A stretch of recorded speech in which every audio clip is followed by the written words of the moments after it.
वाचं न मिश्रयति यद्यपि मद्वचोभिः कर्णं ददाति अभिमुखं मयि भाषमाणे कामं न तिष्ठति मदानन सम्मुखीना भूयिष्ठमन्य विषया न तो दृष्टिरस्याः।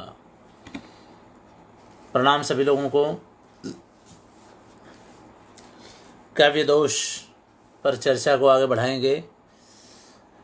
कल हमने देखा कि व्याकरण में जो वैयाकरण होते हैं वे अपने शास्त्र से उपमान ढूंढ करके ले आते हैं और अपने काव्य में उनको उपमान के रूप में रख देते हैं।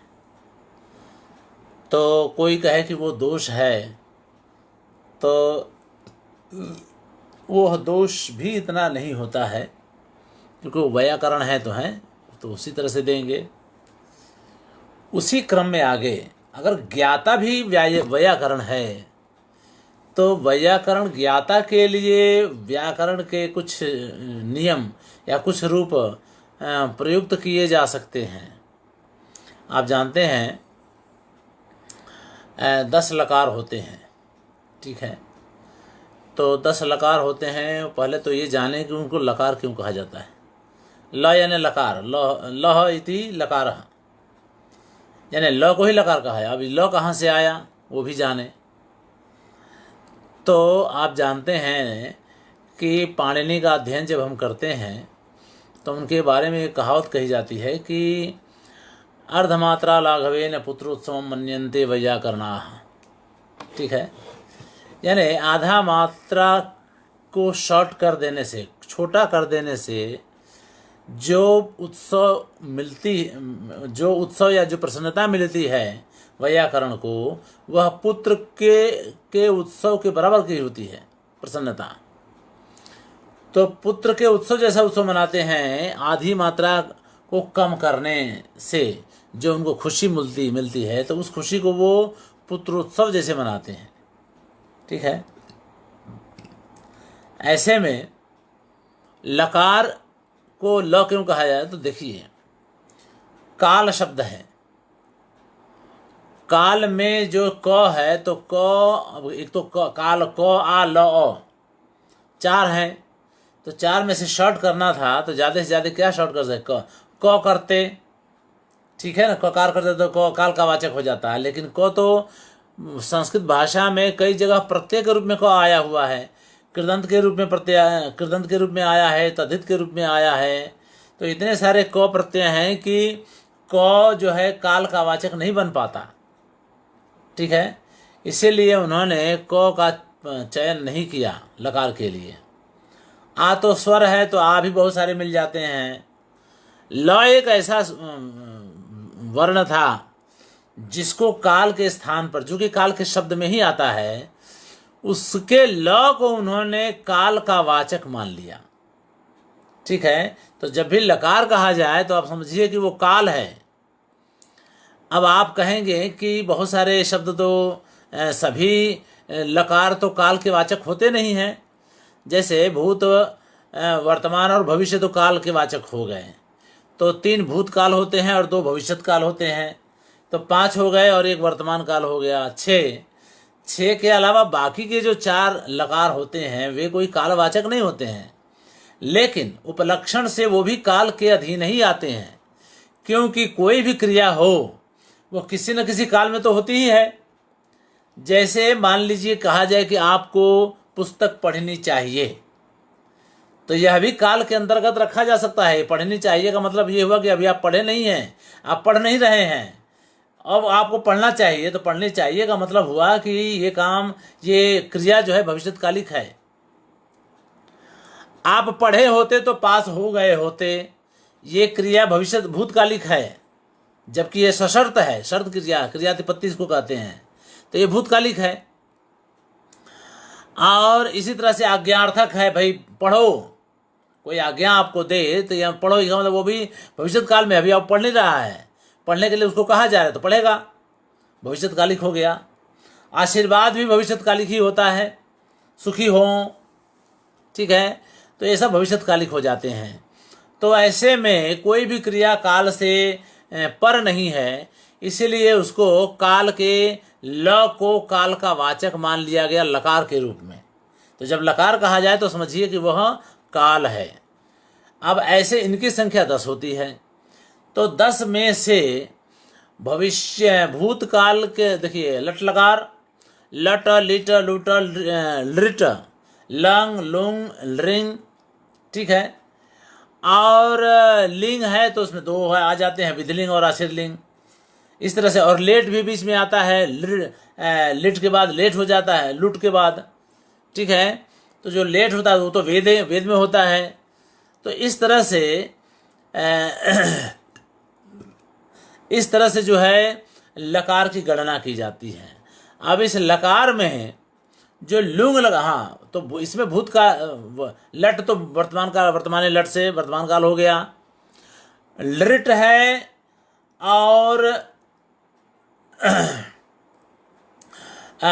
सॉरी लिट है और लिट है और लुंग है, ये 3 भविष्यकालिक हैं। तो लुंग लकार भूतकालिक हैं। तो भूतकाल के ये जो 3 लकार हैं, लट और लिट, तो लट के बाद जो लिट है, लिट ये, और बाद में लंग है और उसके बाद लुंग है, ये 3 भूतकाल के लकार हैं। और लिट लकार और लुट लकार, ये 2 जो है भविष्यकाल के हैं, ये हो गए। और उसके बाद लिंग जो है, लिंग में आशीर्लिंग और विधिलिंग 2 हो गए लिंग के। और लोट जो है अज्ञार्थ के लिए हो गया, और अंतिम जो है क्रियातिपत्ति के लिए लिंग हो गया, ठीक है। अब ऐसे में आप देखेंगे कि जो लुंग लकार है अद्यतन भूतकाल का, उसका प्रयोग बहुत कम होता है, बहुत कम देखा जाता है। और क्योंकि उसका रूप बड़ा टेढ़ा मेढ़ा है और प्रचलन में कम ही है। अब ये कह रहे कि बुद्धा यानी जो ज्ञाता है, जिसके लिए काव्य रचना की जा रही है, वह अगर वैयाकरण है तो उसके लिए क्लिष्ट व्याकरण के पदों का प्रयोग किया जा सकता है, उसमें दोष नहीं होता है। ये कह रहे हैं देखिए, यदा त्वाम अहम अद्राक्षम, ठीक है, पद विद्या विशारदम, आप जैसे शब्द के ज्ञान में विशारद व्यक्ति को जब मैंने देखा तो तदा उपाध्यायम स्मार्शम, मैंने अपने गुरु जी को याद कर लिया, मुझे अपने गुरु जी याद आ गए। इतना ही नहीं, मेरे अंदर जो मद भरा हुआ था वह, उसको हमने पोंछ डाला, समस्प्राक्षम। अब इसमें देखिए, अहम अद्राक्षम में अद्राक्षम हो गया, फिर स्मार्शम हो गया, अस्मार्शम हो गया, फिर अस्प्राक्षम हो गया, समस्प्राक्षम हो गया। तो ये 3 पद जो है लुंग लकार के हैं। तो अब ये है तो कठिन, लेकिन प्रयोग कर दिया गया तो अर्थ देख लीजिए, ठीक है ना। समस्प्राक्षम यानी हमने पोंछ डाला अपने मद को, सम्मदम, हमने अपने मद को पोंछ डाला, नष्ट कर दिया, खत्म कर दिया। और अपने गुरु जी को हमने याद कर लिया, क्योंकि वो भी आप ही की तरह शब्द विद्या में विशारद हैं। तो कह रहे हैं कि जब हमने आपको देखा तब आप जैसे पद विद्या विशारद, आप जैसे व्याकरण को जब हमने देखा तो हम अपने गुरु जी को याद किए और अपने मद को भूल गए, पोंछ डाला, खत्म कर दिया। अब यहाँ पर आप देखिए, बोधा के रूप में व्याकरण के प्रतिपाद्य अर्थात बोधा होने पर, अब ये सब कष्टकारी शब्द है ना, अद्राक्षम, समस्प्राक्षम, अस्मार्शम, ये सब कष्टकारी हैं।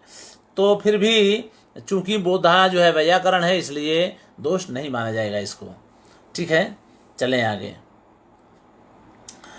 ये जो आगे वाला है वो विभत्स रस में व्यंग्य हो रहा है।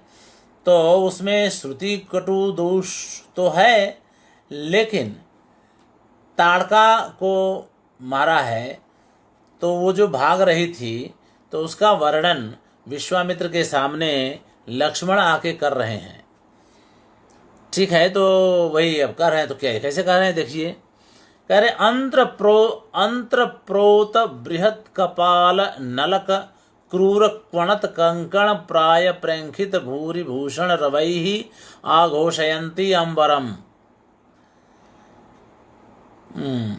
पीत छर्दित रक्त कर्दम घन प्राग्भार घोरोल्लसत व्यालोल स्तन भार भैरव बपु दर्पोद्धतम धावती।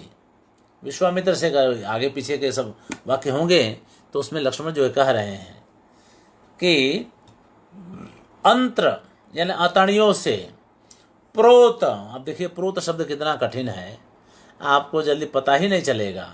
प्र उपसर्ग है, वी धातु है और उसमें कर्मणि भूत कृदंत का त प्रत्यय लगा हुआ है। तो वी का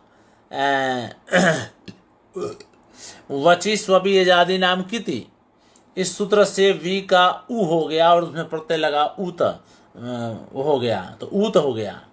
अब उत हो गया, इसमें प्र उपसर्ग लगा, प्र ऊत यानी प्रोत, यानी अच्छी तरह से गूंथा हुआ। गूंथना होता है ना, जैसे कपड़ा बुनते हैं या स्वेटर बुनते हैं या माला गूंथते हैं, उसमें प्रोत शब्द आ गया। कह रहे हैं कि अतड़ियों में अच्छी तरह से गूंथे हुए बृहत यानी बड़े बड़े कपाल और नलक, कपाल यानी खोपड़ी और नलक यानी पैर आदि की हड्डियां, उन सब से के क्रूर यानी भयंकर कठोर, क्वणत आवाज करने वाले, कंकण कंकण आदि से भरे हुए, कंकण आदि से भरे हुए, प्रेंखित उनसे बने हुए, भूरि भूषण ज्यादातर आभूषण के, रवई ही उन आभूषणों के आवाज से, उन आभूषणों की ध्वनि से, आघोषयन अंबरम आघोषयंती, आकाश में शब्द करती हुई, आकाश में आवाज करती हुई। फिर बाद में कैसी है तो कह रहे हैं कि पीता, पहले पिया, बाद में छर दिया, उगल दिया, उसको मतलब खुला कर दिया, फेंक दिया। ऐसे रक्त के कर्दम से, खून के कीचड़ से, रक्त कर्दम घन प्राग भार, अधिक आगे के भाग को, छाती के भाग को, घोर उल्लसत अधिक चमकाते हुए, चमकते हुए, आगे के भाग को अधिक चमकाते हुए, व्यालोल स्तन भार, हिलते हुए चंचल स्तन भार वाले, भयंकर शरीर वाली, ठीक है, स्तन भार से भयंकर शरीर वाली वह ताड़का, दर्पोद्धतम, उद्धत के साथ, ढिठाई के साथ वह धावती, दौड़ रही है। ठीक है, यह अभिमान से उद्धत होकर के कैसे दौड़ रही है आप देख लीजिए। ये कह रहे हैं लक्ष्मण से, विश्वामित्र से। तो अब यहाँ देखिए कितने कठिन कठिन शब्द हैं। तो यहाँ पर अब क्या, यहाँ विभत्स रस के व्यंग्य होने के कारण श्रुति कटु वर्णों का प्रयोग हुआ है। कान सुनने में दिक्कत हो, परेशानी हो, कड़वा लगे तो भी, और दीर्घ समास है, एक एक लंबे लंबे समास। आप देखिए 2 लाइन का 2 पाद में एक ही शब्द है, और ऊपर में भी 2 पाद में एक ही शब्द है, ठीक है ना। तो एक ही शब्द, लंबे लंबे समास हैं, सुनने में कठिनाई होती है, ऐसे शब्दों का प्रयोग किया गया है, वर्णों का प्रयोग किया गया है। फिर भी विभत्स रस व्यंजक होने के नाते यह दोष नहीं है। ठीक है, आगे चलें। ये गुण है, उल्टे उसका गुण है वो। अब कह रहे हैं वाच्यवशात, यानी वाच्य के कारण, वाच्य के कारण कोई शब्द दोषपूर्ण है वह गुण हो जाता है। अब आप देख लीजिए कैसे। मातंगा किम वल्गितैहि किम अफलैहि आडंबरैहि जम्बुकाः सारंगा महिषा मदम व्रजथ किम शून्येषु सुरा न के। करे हे भाई हाथियों, मातंगा, हे हाथियों, इस समय किम वल्गितैहि, बहुत चिघाड़ रहे हो क्या, उससे क्या है, यानी सिंह नहीं है तो चिघाड़ रहे हो, तो इसमें कौन सी बड़ी बात हो गई, तो चिघाड़ सकते हो। हे जम्बुका, हे सियारों, किम अफलैहि आडंबरैहि, व्यर्थ के आडंबरों से क्या फायदा। आडंबर का मतलब होता है तुम ये जो नाच कूद रहे हो, इन सब से क्या फायदा। आडंबर का मतलब होता है ढोंग करना। तो जो वीर बन करके घूम रहे हो, ये तुम्हारा आडंबर ही है। ऐसे आडंबर से क्या फायदा। सारंगा महिषा, हे भाई मृगों, हे भैंसों, मदम ब्रजथ, तुम लोग मद को करो अपना। इधर से उधर भैंसे क्या करते हैं, जब निश्चिंत रहते हैं तो कुछ नहीं तो जमीन अपने सिंग से जमीन को ही उखाड़ना शुरू कर देते हैं। तो तुम लोग मद को, मद के अनुसार मद का आचरण करो, कोई बात नहीं है। इससे फायदा क्या है, इससे क्या लाभ, क्या मतलब है। शून्येश शूरा न के, भाई शून्य होने पर यानी किसी प्रतिद्वंद्वी के, यानी सिंह जैसे किसी प्रतिद्वंद्वी के नहीं रहने पर कौन बहादुर नहीं हो जाता है, सभी बहादुर हो जाते हैं। इसलिए तुम लोगों के इस तरह से करने का करने में कोई बहादुरी नहीं मानी जाएगी इसको यूं। फिर आगे दूसरा कहते हैं, अब कह रहे हैं कि यहाँ पर सिंह के वाच्य होने पर कठोर शब्दों का प्रयोग हो गया है। ठीक है, तो सिंह जो है वाच्य है, तो सिंह जो है वाच्य है, इसलिए कठोर शब्दों का प्रयोग कर दिया, तो कोई बात नहीं है, दोष नहीं है वो। ठीक है, अब आगे प्रकरण के अनुरोध के से कष्टत्व का उदाहरण। हाँ, कोप, ये खोलो, उसी में है ना, दूसरा श्लोक है, मतलब श्लोक वही है, तीसरा पाद देखिए। कोपाटोप समुद्भटोत्कट सटा कोटे इभारे पुरः सिंधु ध्वानिनि हुंकृते स्फुरति यत तद गर्जितम गर्जितम। हाँ, ये तो हम छोड़ ही रहे थे। अरे भाई बड़ा बढ़िया है ये, देखिए। कोपाटोप समुद्भट, क्रोध के आटोप का मतलब आवेश, क्रोध के आवेश से उद्भट यानी भयंकर, उद्भट और उत्कट, उत्कट यानी ऊंचे ऊंचे, ऊंचे ऊंचे और कठोर, सटा कोटे है यानी सटा की नोक वाले, यानी शीर्ष भाग पर, यानी सटाओं का जो सटा है ना, जटा और सटा जो केसर होता है ना सिंह का, उसके बाल का जो अंतिम पॉइंट है उसको कोटि कहते हैं। तो सटा की कोटि, कोटि वाले इभारे है, इभ के अरि, इभ यानी हाथी और उसके शत्रु यानी सिंह, उस सिंह के सामने सिंधु ध्वानि निहुंकृते, समुद्र के तरह गर्जना करने वाले, हुंकार के होने पर, हुंकार गर्जना करता है ना, यानी हुंकार के होने पर यानी गर्जना करने पर, सिंह के इस तरह से समुद्र की गर्जना जैसे गर्जना करने पर, यत तद गर्जितम गर्जितम, जो गर्जित है, जो गर्जना है, वास्तव में वह गर्जना है। ठीक है, तो ये अब देखिए यहाँ पर एक तरह से अर्थांतर न्यास, सॉरी, इसमें अर्थांतर संक्रमित वाच्य ध्वनि भी है। अब जान लीजिए, गर्जितम गर्जितम दो बार हो गया, तो ये अर्थांतर संक्रमित वाच्य ध्वनि भी हो गई इसी में। कह रहे हैं कि ऐसे करने पर, सिंह के होने पर, सिंह के सामने तुम इस तरह से गर्जना करो, हे हाथियों, हे सिंह सिंह सियार, तुम इस तरह से आडंबर करो, तब हम जाने।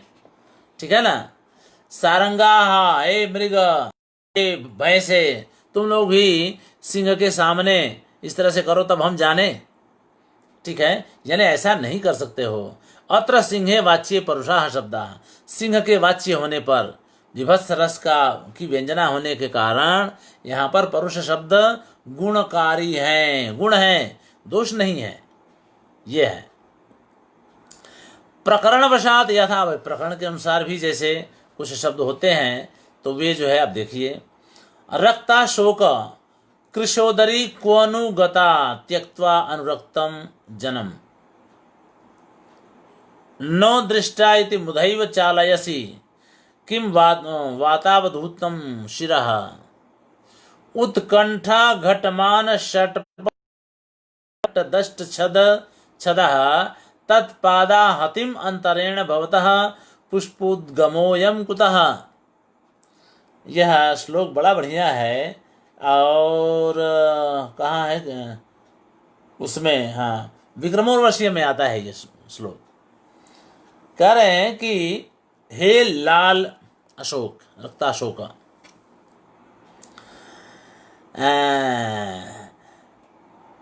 वह कृशोदरी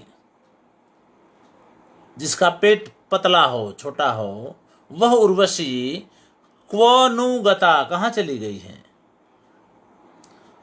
त्यक्त्वा अनुरक्तम जनम, उसके प्रति अनुरागी इस जन को, अपने उसके सेवक को छोड़ करके वह कहाँ चली गई है। हे अशोक, हे लाल अशोक, तुम बताओ।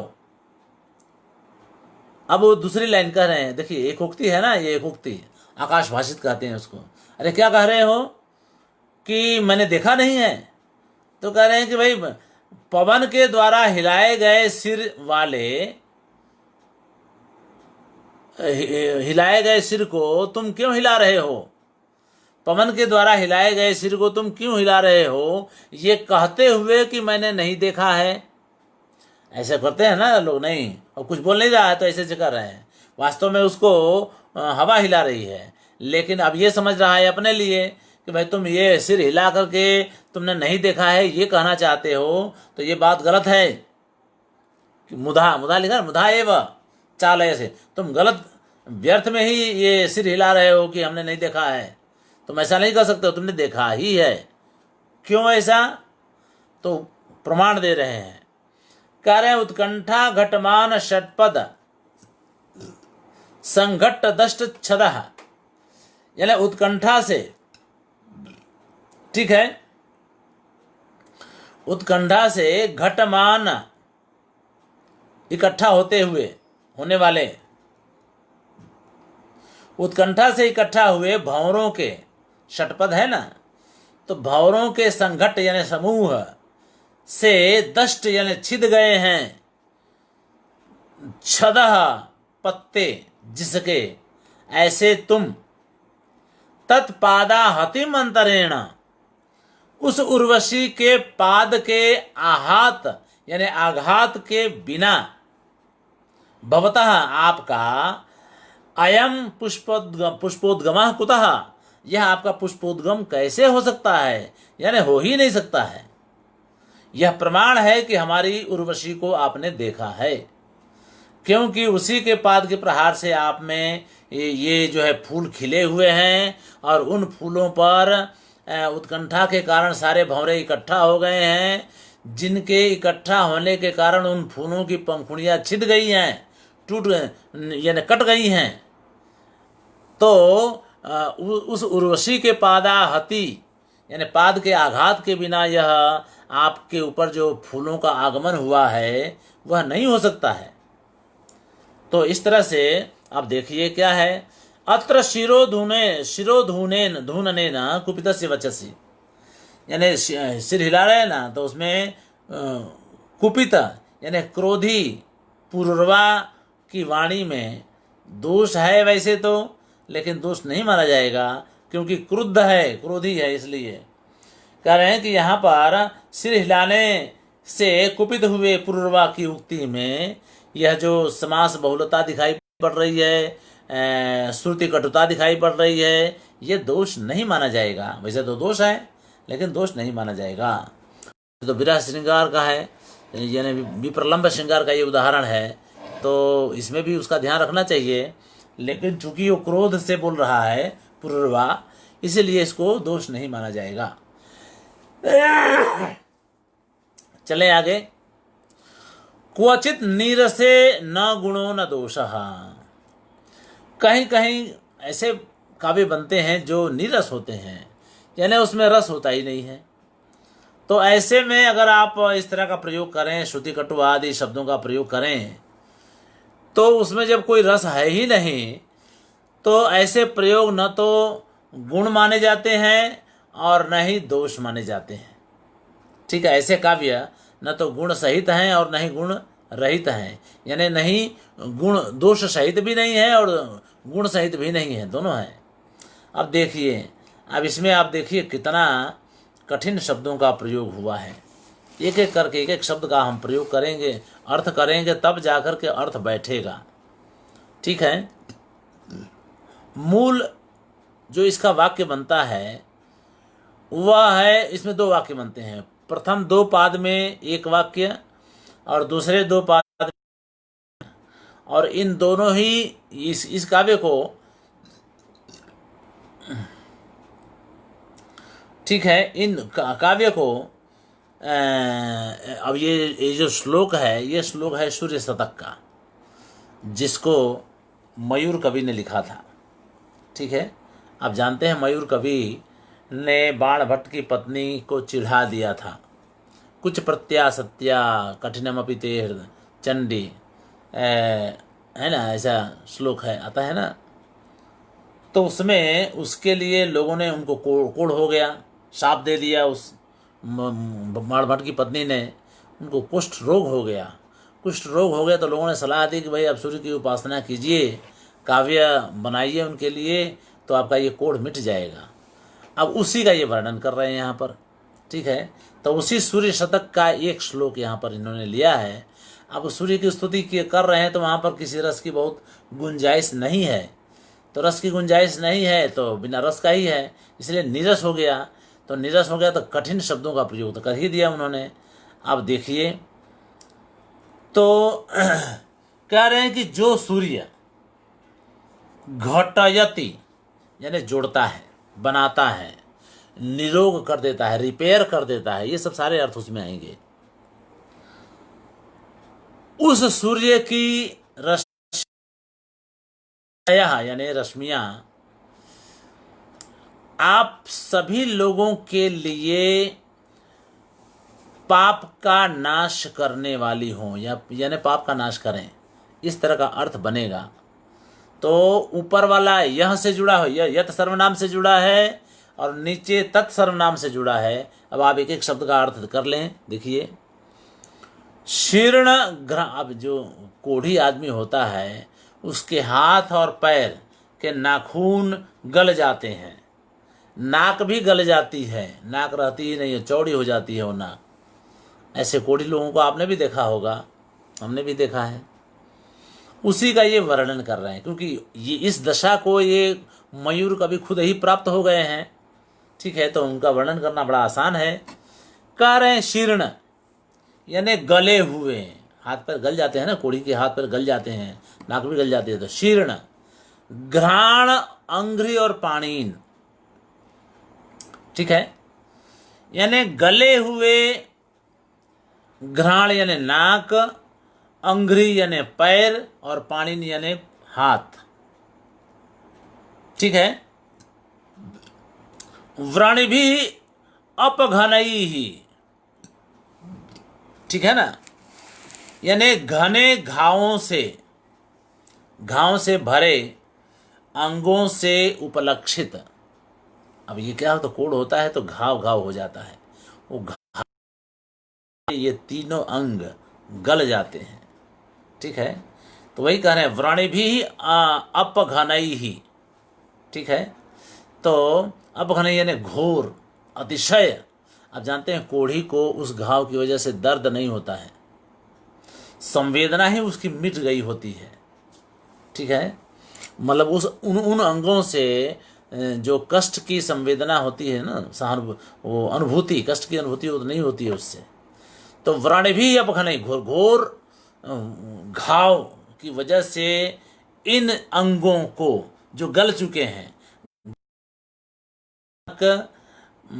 पैर और हाथों को, घर घरा व्यक्त घोषान, दीर्घाघ्रातान अघौघई ही। ठीक है। और विशेष रूप से, विशेष, अब देखिए तीन का तो नाम ले लिया, उसके बाद कह रहे हैं कि घर घर यानी घर घर और अव्यक्त। जब ये बोलते हैं ना तो इनके होठ वगैरह जब गल गए होते हैं, नाक गल गया होता है, तो आवाज़ स्पष्ट नहीं होती है। तो एक तो घर घर आवाज़ आती है और अव्यक्त आवाज़ आती है। तो घर घर और अव्यक्त आवाज़ वाले दीर्घ आघ्रातान अघौघैहि, यानी पापों के समूह के कारण, अघ ओघ, अघा नाम ओघा, यानी अघ यानी पाप से दीर्घ आघ्रातान, लंबी लंबी नाकों को, पुनरपि फिर से, घटयति उल्लाघयन यानी रिपेयर करते हुए जोड़ देता है। घटयति यानी जोड़ना, तो उन उल्लाघयन यानी रिपेयर, निरोग करते हुए, निरोग बनाते हुए, यानी उसमें कोई कष्ट न हो, सब गलना फिरना बंद हो जाए, तो उल्लाघयन, और उसके बाद घटयन यानी जोड़ना, उसको रिपेयर करना। ऐसा करते हुए कोई यह यानी जो सूर्य, यह यानी जो मनुष्य, जो सूर्य, सूर्य शतक है ना, तो यह सूर्य जो कि मेरा ऐसा ऐसा काम कर रहा है, हमारे अंगों को जोड़ रहा है, उनको निरोगी भी बना रहा है, क्योंकि कोढ़ मिटा रहा है ना, इसलिए तो जो कर रहा है वह घर्मांशोह तस्य, यानी घर्मांश यानी तेज धूप वाले उस सूर्य की घृणया रश्मियां, ठीक है, यानी तेज प्रताप वाले उस सूर्य की रश्मियां। अब ये सूर्य है कैसा, तो कह रहे हैं कि वह तो हो गया आप सबको, अंतर द्विगुण घन घृणा निघ्न निर्विघ्न वृत्ते है। अंतर यानी अंदर ही अंदर, आंतरिक रूप से, द्विगुण यानी दो गुना हुए, घन घृण निघ्न घनघोर भयंकर, घृणा निघ्न यानी दया, यानी अतिशय दया, घनघोर दया मतलब अतिशय दया से युक्त होने के कारण निर्विघ्न वृत्ते है, निर्विघ्न व्यापार करने वाले, निर्विघ्न व्यवहार करने वाले, यानी कार्य करने वाले उस सूर्य की घृणया रश्मियां, वह वो लिखा है ना, वो रश्मियां, वह आपके अंभो विघातम विदधतु, आपके पाप को नष्ट कर दे, वो रश्मियां आपके पाप को भी नष्ट कर दें, आपके भी पाप को नष्ट कर दें। वो रश्मियां है कैसी, तो कह रहे हैं दत्तार्घा, जिनको अर्घ दिया जाता है, ठीक है, जिनको अर्घ दिया जाता है, दिया गया है या दिया जाता है, किसके द्वारा, तो सिद्ध संघ ही, देवताओं के द्वारा भी, सिद्ध पुरुषों के द्वारा जिन्हें अर्घ दिया जाता है, ऐसी वो रश्मियां, ऐसी वो किरणें, उस सूर्य की किरणें जो कि अंदर ही अंदर दया के भाव से निर्विघ्न वृत्ति व्यापार करता है, कार्य करता है, और अंदर ही द्विगुण दुगुना भाव से, ठीक है, आप उसकी आराधना करिए तो आप जितने की आराधना करेंगे उसका दुगुना वो आपको दे देगा। इस तरह के व्यवहार करने वाले उस सूर्य की रश्मियां, किरणें आपको शीघ्रम जल्दी ही आपके पापों का विनाश करे, ठीक है। आप जानते हैं ना, सूर्य को सुबह सुबह पानी क्यों दिया जाता है, पानी अर्घ है ना, तो अर्घ दिया जाता है, क्या आप जानते हैं, इसमें वैज्ञानिक कारण है। सूरज को आपके पानी की कोई ज़रूरत नहीं है, ठीक है, वह पानी आप अपने लिए देते हैं। सूरज को पानी जब जल चढ़ाते हैं, आप जानते हैं हमारे शरीर में कुछ अंग नीचे अंदर जो हैं, पेट के अंदर, जैसे आंतरिक किडनी है, किडनी आदि जो अंग हैं वे नीले प्रकाश के होते हैं, आमाशय भी नीले रंग के होते हैं, उनको सूर्य की नीली किरणों की आवश्यकता होती है, ठीक है।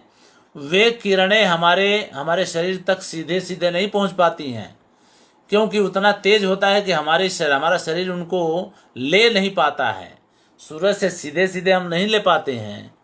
तो हम सूरज को जब जल चढ़ाते हैं तो जल से होकर छन करके वो किरणें हमारे शरीर पर पड़ती हैं, तो उसके माध्यम से हमारा शरीर उन नील आदि रंग की किरणों को ग्रहण करता है, जिसके कारण हमारे वे अंग जो उस रंग के हैं, जैसे नील रंग के वे अंग पुष्ट हो जाते हैं, ठीक है, वे अंग पुष्ट हो जाते हैं, जिससे हमारा स्वास्थ्य ठीक होता है, हमारी बहुत सारी बीमारियां उससे दूर हो जाती हैं।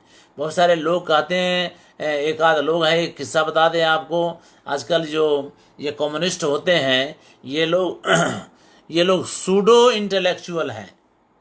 ये हमारे सामने जब पड़ जाते हैं तो हम तो इनको लेते हैं बराबर, रंग आड़े हाथों लेते हैं। तो ये कहते हैं कि कुछ लोग अपने some people maintain their ignorance and they feel proud of it. इस तरह से वो आरोप लगा देते हैं हिंदू धर्म के लोगों पर, जो कि सूर्य की आराधना करने के लिए उनको जल का अर्घ्य देते हैं। तो इस तरह से वो करते हैं, और खुद तो नहीं करते, नहीं करेंगे क्योंकि कम्युनिस्ट हैं, लेकिन इस तरह की सूर्य की आराधना करने वालों की टीका टिप्पणी जरूर करते हैं। हम जैसा आदमी एक बार ऐसे ही एक सज्जन मिल गए, कथा कहने का अवसर नहीं है पर बता दूं, मिल गए तो हमने उनको बताया कि it is not the Hindus who offer water to the sun, they also know that sun does not require any water from any people from this earth. It is the people themselves to be benefited of that. They do it simply to get some rays, some colors of rays for their own body, and that is the reason that they offer water to the sun. It is not the sun to take that water from the people. ऐसा था। जब हमने कहा उनका मुंह हो गया, और फिर हमने कहा कि it is you to maintain your ignorance, rather you are ignoring the knowledge of the people which has been prevailing for centuries, thousands of centuries, but you are not accepting it. It is your ignorance. I feel sorry for that. इस तरह से हमने कहा कि उनको बहुत डांटा था, इंटरनेशनल कॉन्फ्रेंस थी ऐसा करके। तो ये जो सूर्य है, आप जान लीजिए सबसे बड़ा डॉक्टर तो ये सूर्य ही है। अभी कोरोना चल रहा है, सबसे बड़ा सैनिटाइजर ये सूर्य है, देख लीजिए। सबसे बड़ा सैनिटाइजर, आप धूप में घूम फिर लीजिए, आपको किसी संक्रमित, कोरोना संक्रमित व्यक्ति ने छू भी लिया हो तो वह कोरोना जो है मिट जाएगा, अगर आप 2-3 घंटे सूर्य के अंदर घूम फिर लेते हैं तो। ये शक्ति है इस सूर्य में। उस सूर्य पर ये सूर्य शतक जो है लिखा गया है, तो आप लोगों को बड़ा आनंद आएगा। तो देखिए अब ये क्या करता है, ठीक है ना। तो यह जो सूर्य, बड़ा कठिन ये श्लोक है। तो उन्होंने तो सूर्य की आराधना के लिए लिखा था, लेकिन जब हम अर्थ करने बैठे तो कितनी परेशानी हुई, आप समझ गए होंगे। हमको भी परेशानी हुई, लेकिन ये स्थिति है। तो इस तरह से अब आप देखिए, यानी यह नीरस, इसमें कोई रस नहीं है। तो रस नहीं है, फिर भी यहाँ पर इसमें न तो कोई गुण है और न ही इसमें कोई दोष है, ये मान के चलें। अब आगे चलें। अप्रयुक्त निहितार्थौ श्लेषादौ अदुष्टौ यथा, यानी अप्रयुक्त, श्लेष आदि में अप्रयुक्त कुछ शब्द होते हैं जिनका प्रयोग कर दिया जाए, जो पहले प्रयुक्त न हुए हों, तो वे निहितार्थौ, यानी अप्रयुक्तत्व दोष और निहितार्थत्व दोष उसमें नहीं होते हैं अगर वो अप्रयुक्त हुआ है तो। ठीक है। अब देखिए, यह भी एक तरह से थोड़ा कठिन श्लोक है, पर अर्थघटन तो करना पड़ेगा इसका भी। चलिए करते हैं। ये पहले वाले से थोड़ा ज़्यादा कठिन है, क्योंकि इसमें शब्दों को अलग अलग करना पड़ता है। ये न ध्वस्त मनोभवेन वलिजित कायः पुरा स्त्रीकृतो, यश्च उद्वृत्त भुजंगहार वलयो गंगाम च यो अधारयत, यस्य आहु शिरोहर इति स्तुत्यं च नामामराः पायात् स स्वयं अंधक क्षयकरः त्वां सर्वदो माधवः। ठीक है। अब ये श्लोक पढ़ने में थोड़ा आसान भी लगा, लेकिन अर्थ जब करेंगे तो देखिए कितनी कठिनाइयां इसमें हैं। ये ना, यानी जिसके द्वारा, ये ना, अब इसमें ये जो श्लोक है विष्णु और शिव दोनों के लिए हैं। तो दोनों पर घटित किए जा सकते हैं, तो पहले विष्णु पर घटित करके ये अर्थ किया जाए इस श्लोक का। देखते हैं कैसे होता है। तो कह रहे हैं कि ये न ध्वस्त मनोभवे न, कितना सरल शब्द है कि जिसने मनोभव को ध्वस्त कर दिया है, ठीक है। लेकिन विष्णु पर तो ये लागू पड़ेगा नहीं, इसलिए कि मनोभव यानी कामदेव को ध्वस्त तो उन्होंने किया नहीं था। तो तब क्या है, तो आप देखिए ध्वस्तम एक, फिर बाद में अनो दो, और भवेन तीन, ये तीन शब्द हैं। ध्वस्त मनोभवेन है ना, तो ध्वस्त मनोभवेन एक ही शब्द था। अब देखिए ध्वस्तम एक शब्द हो गया, अनो दूसरा शब्द हो गया, और भवेन तीसरा शब्द हो गया। हाँ सॉरी, अभवेन, ध्वस्तम अनो और अभवेन है, ठीक है, अभवेन। अब अभवेन, अब देखिए ध्वस्तम यानी ध्वस्त किया गया है, अनो यानी गाड़ी, और अभवेन यानी अभव के द्वारा। अभव का मतलब क्या हुआ, और जो है विष्णु का उत्पत्ति स्थान है, ठीक है, और जो है विष्णु का उत्पत्ति स्थान है। तो अह भवः यस्य सह अभवः। अब कई बार हम लोग गलती से क्या करेंगे कि न विद्यते भवः यस्य सह अभवः, यानी जिसका कोई उत्पत्ति स्थान ही ना हो उसको हम अभव कहें, सामान्य तौर पर यह अर्थ हम करेंगे। लेकिन यहाँ पर ऐसा नहीं है। अवर्णः भवः, अवर्णः भवः यस्य सह इति, यस्य सह अभवः, यानी अवर्ण जिसका उत्पत्ति स्थान हो उसको अभव कहा जाएगा, यानी वो है विष्णु। यानी विष्णु के द्वारा गाड़ी नष्ट कर दी गई हो, जिस विष्णु के द्वारा, ये ना है ना, यानी जिस विष्णु के द्वारा। अब गाड़ी का मतलब क्या हुआ, तो कोई शकटासुर भी था, ठीक है, शकटासुर यानी शकट के रूप में कोई राक्षस था जिसको उन्होंने मार डाला था विष्णु ने। तो शकटासुर को ध्वस्त, जिस शकटासुर का ध्वस्त करने वाले विष्णु के द्वारा, ये अर्थ आप करिए, कितना कठिन है देखिए। कभी हम लोग रूटीन में ऐसे शब्दों का प्रयोग करते ही नहीं हैं, या फिर ऐसे शब्द रूटीन में हमारे सामने आते भी नहीं हैं, ठीक है। तो अब देखिए अजन्मा, उसको लिए अजन्मा कहा है, यानी अ से जन्मा हुआ। अजन्मा का मतलब बिना जन्मा हुआ नहीं, ये जो है अजन्मा यानी अवर्ण से जन्मे हुए, यानी जिनका जन्म अवर्ण से हुआ है वो, यानी विष्णु। तो विष्णु के द्वारा, जिस विष्णु के द्वारा जिन्होंने शकटासुर का वध किया है, ऐसे विष्णु के द्वारा। अब आगे बलिजित कायः पुरा स्त्री कृतः, यानी बलि को जीतने वाले शरीर, जीतने वाले शरीर वाले, ठीक है, यानी बलि को भी जीतने वाले शरीर, राजा बलि को जीतने वाले, और बलि यानी बाहुबली जो राक्षस वगैरह हैं उनको भी जीतने वाले शरीर वाले वो विष्णु जो है स्त्री कृतः, उस शरीर को उन्होंने स्त्री बना दिया है। आप जानते हैं ना, मोहिनी का रूप बना लिया था उन्होंने, जब जो है कौन सा था वो राक्षस, पार्वती को पाने के लिए, ठीक है, पार्वती को पाने के लिए उसने शंकर की ही आराधना की और कहा कि हमको आप ऐसा वरदान दीजिए कि जिसके हाथ पर, जिसके सिर पर मैं हाथ रखूं वो भस्म हो जाए, भस्मासुर था वहाँ, भस्म हो जाए। तो उन्होंने वो मस्तूर तो कर दिया। अब उन्हीं के सिर पर वो हाथ रखने के लिए दौड़ने लगा उनके पीछे, और वो भागने लगे तो उसी उनकी ही पत्नी का रूप लेकर के मोहिनी के रूप में, मोहिनी के रूप में जो है आ गए विष्णु भगवान। तो स्त्री का रूप ले लिया, अपने शरीर को स्त्री का रूप बना लिया, और उससे कहा कि भाई चलो ठीक है, तुम उनके पीछे क्यों दौड़ रहे हो, वो हमारे ही लिए तुम उनको मारने जा रहे हो, तो मैं तुम्हारे पश्चात चलती हूँ, चलो। तो जो है चली आई, अब गई उनके साथ में। तो कहा कि चलो देखो भाई, ऐसा है कि वो मेरे पति हैं, तो हमको रिझाने के लिए, हमको खुश करने के लिए तरह तरह से नाचा करते हैं, तो तुम भी नाचो। तो कहा कि ठीक है नाचेंगे हम भी। तो ऐसे नचाने लगी, तो नचाते नचाते नचाते तो कहते थे मैं जैसे नाचूंगी वैसे तुम नाचो। तो उस तरह से वो नाचने लगा।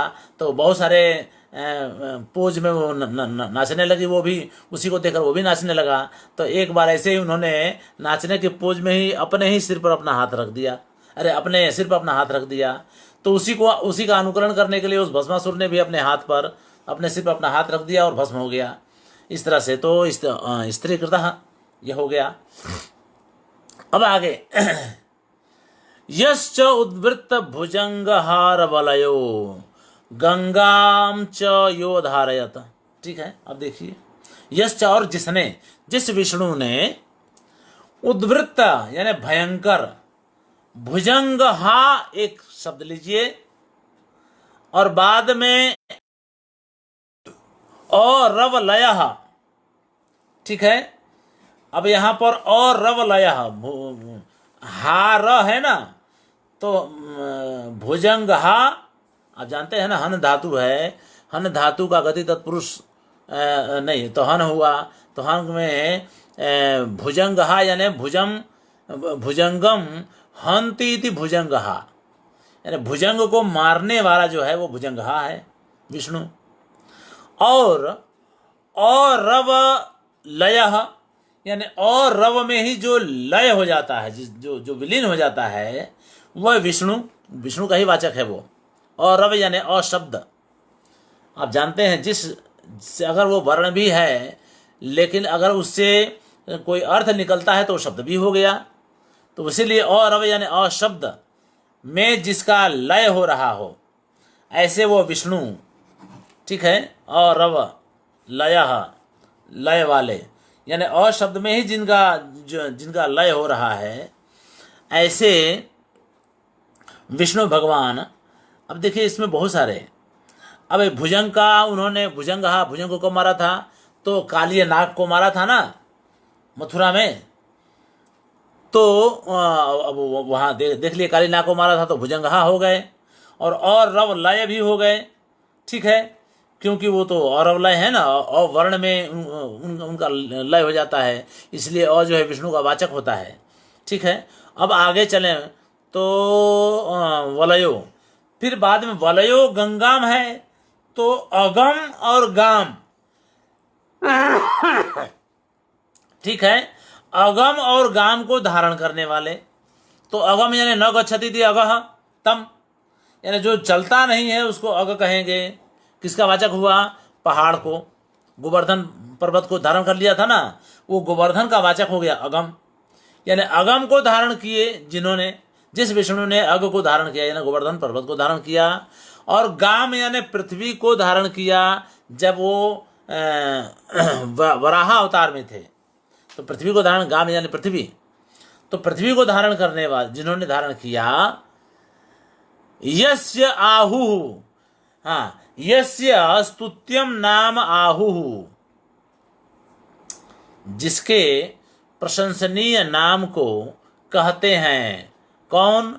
अमराह, देवता लोग, जिसका प्रशंसनीय नाम कहा जाता है शशिमत शिरोहर,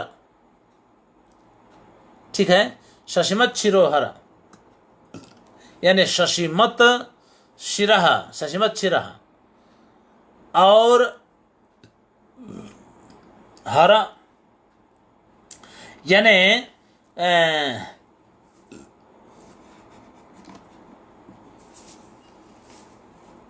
शशिमत शिरोहर,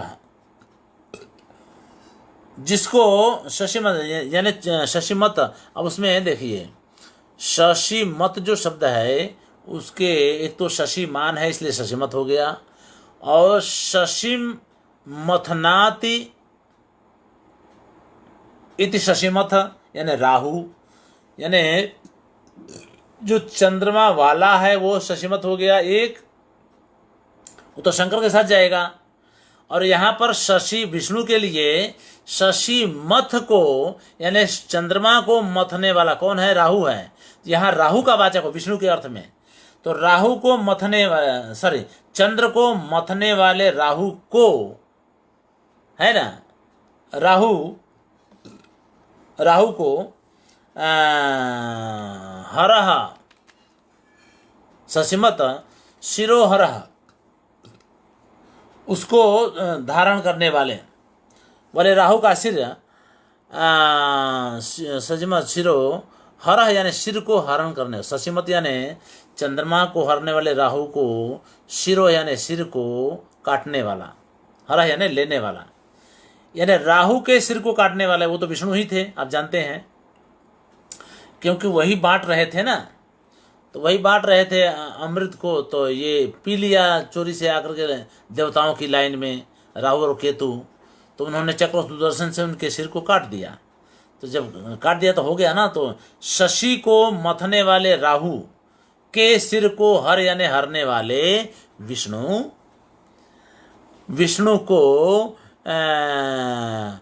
प्रशंसनीय ऐसे नाम से, ठीक है, ससीमत शिरोहर इस तरह का प्रशंसनीय नाम जिसको दिया गया है, जिसको प्रशंसनीय नाम देवता देते हैं, इस प्रशंसनीय नाम से उनको पुकारते हैं, वह विष्णु पायात आप सबकी रक्षा करे, पायात यानी आप सबकी रक्षा करे, ठीक है, सह यानी वह विष्णु कैसे है, तो स्वयं स्वयं रक्षा करें, अंधक क्षय करह यानी अंधक, अंधक यानी यादवों का नाश करने वाले, एक प्रसंग में आता है महाभारत में कि उन्होंने यादवों का नाश कर दिया था, तो ऐसे वह विष्णु आप सभी लोगों को त्वाम पायात आप सभी लोगों की रक्षा करें।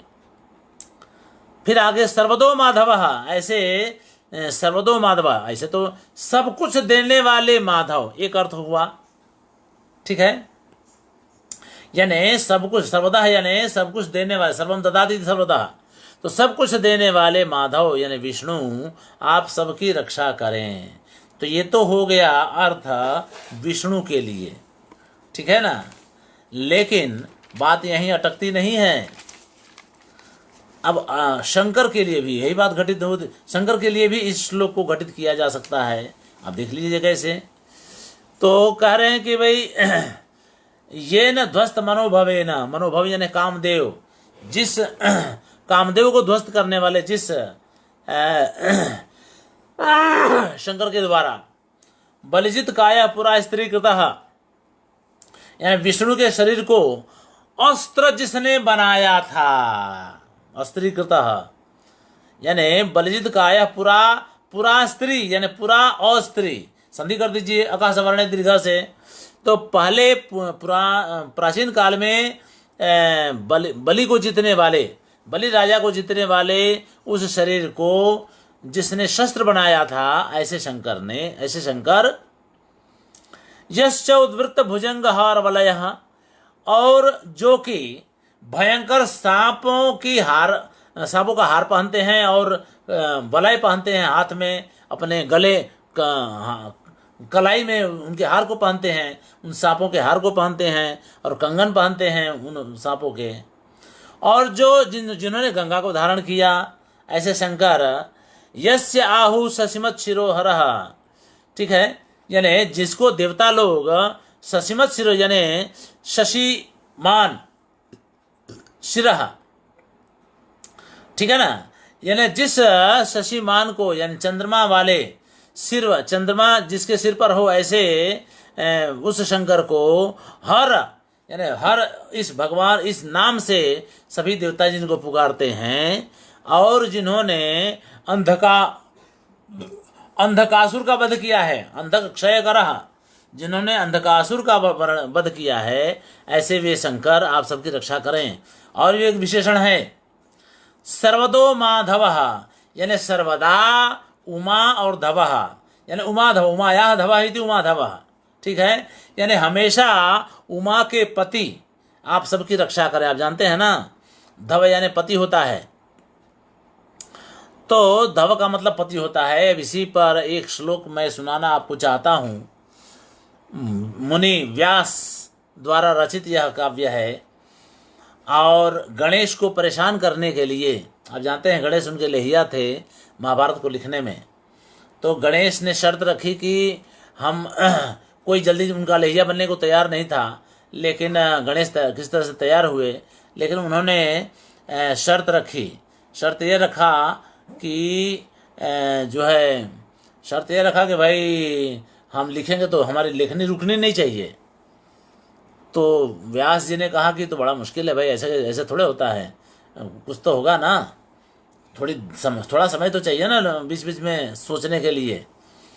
तो कहा कि ठीक है भाई, अब उनकी मजबूरी थी, कोई तैयार नहीं हो रहा था तो ये तैयार हुए। जब ये तैयार हुए तो चलो भाई इनको तो मंजूर करना ही था। लेकिन कहा कि भाई देखो आपको भी एक हमारी शर्त माननी पड़ेगी। तो उन्होंने कहा क्या शर्त? तो बोले कि जो भी आप लिखें वो आपको समझ के लिखना पड़ेगा, आपको पता होना चाहिए कि आप क्या लिख रहे हैं। तो गणेश को परेशान करने के लिए व्यास जी ने थोड़े कठिन और पेचीदा श्लोक बनाए। उस श्लोक में से एक श्लोक मैं आपको सुनाऊंगा जिसमें धवः शब्द आता है, इसलिए मैं उस मोह को रोक नहीं पा रहा हूं। वो था, युधिष्ठिरस्य या कन्या नकुलेन विवाहिता, सा कन्या विधवा जाता, गृहे रोदिति तत्पति। यानी युधिष्ठिर की जो कन्या थी उसका ब्याह हुआ नकुल से, सा कन्या विधवा जाता, लेकिन बाद में वह कन्या विधवा हो गई, और गृहे रोदिति तत्पति, और घर पे उसका पति जो है रो रहा है। ठीक है, अब ये तो समझ में आएगा नहीं ना, क्योंकि युधिष्ठिर की कन्या ही कहाँ थी? महाभारत में कहाँ वर्णन आता है कि युधिष्ठिर जो प्रथम पांडव थे युधिष्ठिर, उनकी कोई कन्या हो, इसका कोई उल्लेख नहीं है। तो तब क्या करेंगे? युधिष्ठिर किसको कहेंगे? तो कह रहे युद्ध में जो स्थिर रहे उसको युधिष्ठिर कहा जाता है, यह विशेषण है। वहाँ तो पांडव के मामले में तो वह नाम है, व्यक्तिवाचक नाम हो गया, लेकिन यहाँ पर दूसरे अर्थ में वह विशेषण है। युधिष्ठिर है, युधिष्ठिर वह हिमालय के अर्थ में आता है, हिमालय के विशेषण के रूप में आता है, यानी हिमालय को भी युधिष्ठिर कहा जाए। उसकी जो कन्या कौन थी? पार्वती। वह कन्या क्या हुई? तो कह रहे नकुलेन विवाहिता, न विद्यते कुलम यस्य सह नकुलः। ठीक है, नकुल न का भी प्रयोग होता है, तो नकुल है। तो ये कौन है? तो नकुल तो एक तो पांडव थे, उनके भाई, पांचों पांडवों में से नकुल और सहदेव चौथे नंबर पे। तो भाई नकुल के साथ शादी तो हुई नहीं थी वहाँ पर, यहाँ पर नकुल यानी शिव हो गए। ठीक है ना, नकुल के साथ शादी नहीं हुई भाई। देखिए, युधिष्ठिर की कन्या हो तो नकुल के साथ शादी कैसे हो सकती थी? ठीक है, अब मान लीजिए हो भी गई हो तो वो विधवा कब हुई? ठीक है, विधवा तो हुई नहीं ना। और जब विधवा हो भी गई तो घर पे उसके पति कैसे रोएंगे? भाई ये तो रोएगा कौन आदमी? जो जिंदा रहेगा, जीवित रहेगा। जब मर ही गए हों, विधवा हो गई हो तो यानी उसका मर गए हैं वो नकुल। तो इस तरह से जब पेचीदा मामला हो गया तो दूसरा अर्थ किया गया पर्वत को लेकर के, हिमालय को लेकर के। तो युधिष्ठिर की जो कन्या यानी हिमालय की जो कन्या थी वह नकुल यानी शिव के साथ ब्याही गई। वह कन्या विधवा जाता। विशिष्ट देखिए, विधवा का मतलब होता है विगता धवः यस्याः सा विधवा, और विशिष्टा धवः यस्याः सा भी विधवा। दोनों बातें हैं विधवा में, दोनों विशिष्ट अर्थ में भी आएगा और विगत अर्थ में भी आएगा, वी उपसर्ग। ठीक है, तो विशिष्ट धवः यानी विशेष पति जिसका है वो विधवा है। तो विशिष्ट धव के किस रूप में है कि भाई ऐसा पति कहाँ मिलेगा बताइए, कि जिसके सांप बिच्छी शरीर में लिपटे हुए हैं, आभूषण के रूप में कंकाल लेकर के घूम रहा है। ठीक है, और कभी नहाना धोना कुछ नहीं, ऐसे रफ टफ रहते हैं, तो वो तो विधवा हो गई ना, विशेष पति वाली हो गई। और विशेष पति वाली है तो गृह रोदित। और शंकर भगवान जो है चिल्ला रहे हैं, अरे भाई हमारा हुक्का कहाँ गया, चिलम कहाँ गया, हमको गांजा पीना है, तुम ले आओ जल्दी से, मिल नहीं रहा है। इस तरह से घर में ढूंढे होंगे, नहीं मिला होगा तो चिल्ला रहे हैं कि अरे भाई पार्वती हमको ढूंढ के लाओ, हमको गांजा पीना है, हुक्का पीना है, ले आओ जल्दी से। तो इस तरह से वो रोदिति इस अर्थ में है। तो उसके पति जो है घर में गृह रोदित, घर में उसके पति जो है रो रहे हैं, यानी चिल्ला रहे हैं अपने सामानों के लिए, हुक्का चिल्लम आदि के लिए। ठीक है, तो इस तरह से समय हो गया, आज तो बड़ा कम हुआ, लेकिन मामला पेचीदा था इसलिए थोड़ा कम ही चला। स्पष्टता करना आवश्यक होता है, इसलिए अब चलिए अब इतना ही रखेंगे। धन्यवाद बहुत बहुत, कल फिर से मिलेंगे। नमस्कार।